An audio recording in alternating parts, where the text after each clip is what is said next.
Welcome to R P blogs. आत्ता आम्ही निघालो आहोत योगेश विल्लामधून आणि काही आम्ही ठिकाणं फिरणार आहोत.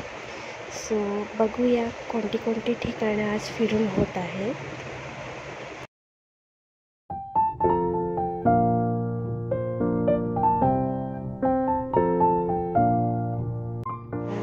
हे आहे old Goa church basilica old Goa church. आणि आता आम्ही इथे जात आहोत पहिल्यांदा.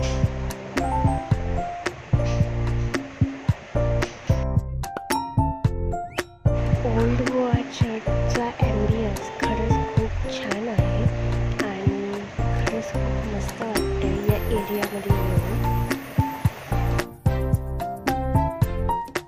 त्यांचे काही टायमिंग्स आहेत मंडे टू सॅटर्डे आणि संडेला.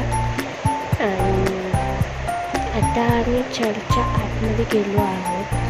गर्दी खूप आहे आणि हे आत्ता तुम्ही बघू शकता की चर्चच्या आतमधला मी व्हिडिओ केला आहे. आणि काही सराउंडिंग जो एरिया होता तिकडचा सुद्धा मी व्हिडिओ केला आहे.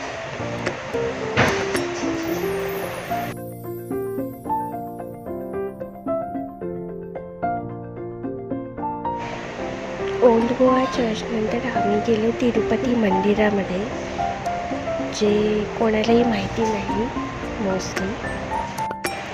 तिकडचा परिसर बघून एरिया बघून खरंच मला खूप प्लेझंट वाटलं, खूप मस्त वाटलं. आणि हिडन प्लेसेस बघण्याची मजा आहे ती खरंच खूप वेगळी आहे. आणि तुम्ही बघू शकता की मंदिराचा परिसर एवढा शांततेमध्ये आहे की म्हणजे अजून थोडा वेळ जरी आपण इथे टाईम स्पेंड केला तरी खूप मस्त वाटतं. So I love this place. तिरुपतींचं दर्शन झाल्यावर आम्ही देवी पद्मावती यांचं दर्शन घ्यायला गेलो तिकडेच पुढे थोडं.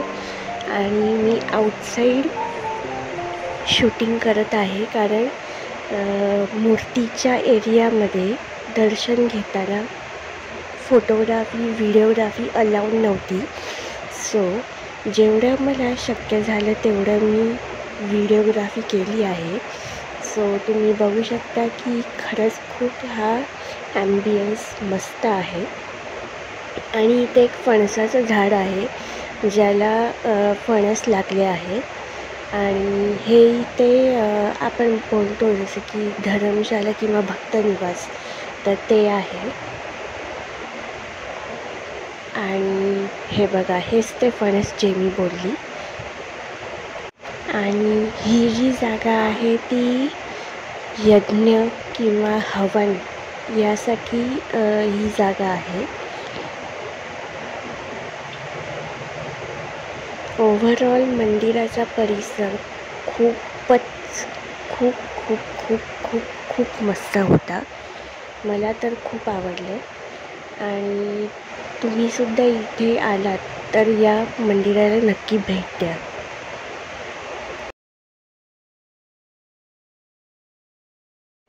त्यानंतर आम्ही गेलो मंगेशी मंदिरात. आणि मंगेशी मंदिराचा परिसर मला बघायचा होता. ते मंदिर कसं आहे ते सुद्धा बघायचं होतं. इथे एक छोटासा तलाव आहे मंदिराच्या बाजूलाच, अगदी बाजूला. आत्ता आम्ही मंदिरामध्ये जात आहोत आणि इथे त्यांनी एक बोर्ड लावला आहे की रात्री 9:30पर्यंत यांचं मेन गेट ओपन असतं, त्यानंतर ते बंद होतं. आणि तुम्ही इथे बघू शकता की शंकरांची जी मूर्ती आहे एंट्रन्सला ती खरंच खूप सुंदर आहे. आणि मंदिराचा परिसरसुद्धा खूप वेल मेंटेन आणि स्वच्छ आहे आणि सुंदर आहे.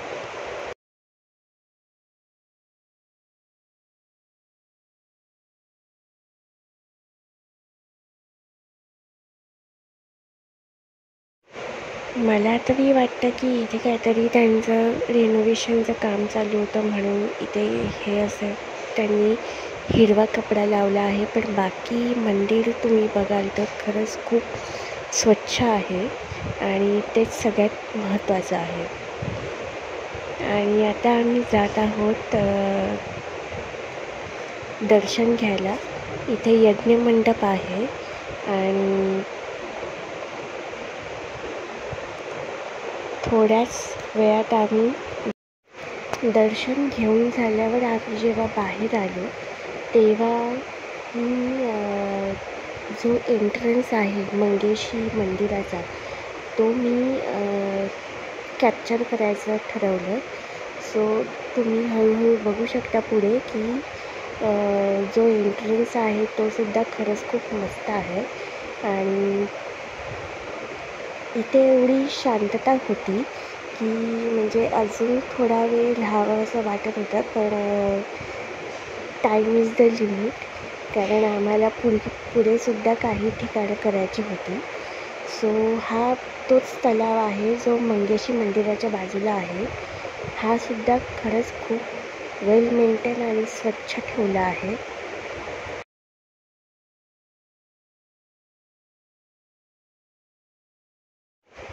मंगेशी मंदिराचं दर्शन घेतल्यानंतर आम्ही गेलो म्हाळसा मंदिरामध्ये.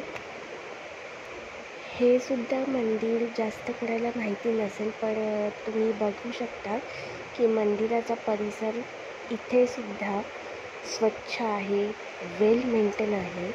आणि अशी मंदिरं खरंच खूप सुंदर वाटतात अजून जास्त. आणि मंदिराचं जर तुम्ही डिझाईन बघितलं तर थोडंफार साऊथ इंडियन वाटतं, पण खरंच खूप प्लेझंट आहे. All over ambience. ही जी जागा आहे ही सुद्धा होम हवनसाठीच आहे.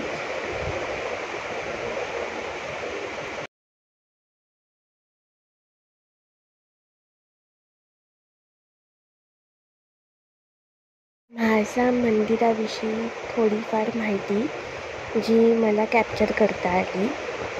आणि परत एकदा मला हा व्ह्यू घ्यावासा वाटला, कारण खरंच खूप साऊथ इंडियन लुक येत होता.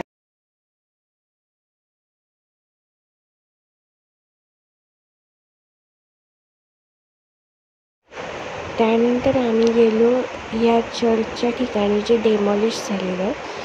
आणि हे चर्च सेंट ऑगस्टाईन याने एका लेडीला गिफ्ट केलेलं. सो ते बघायला आम्ही गेलो.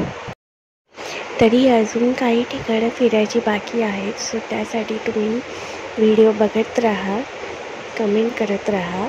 C you. पुढच्या व्लॉगमध्ये नक्की भेटू.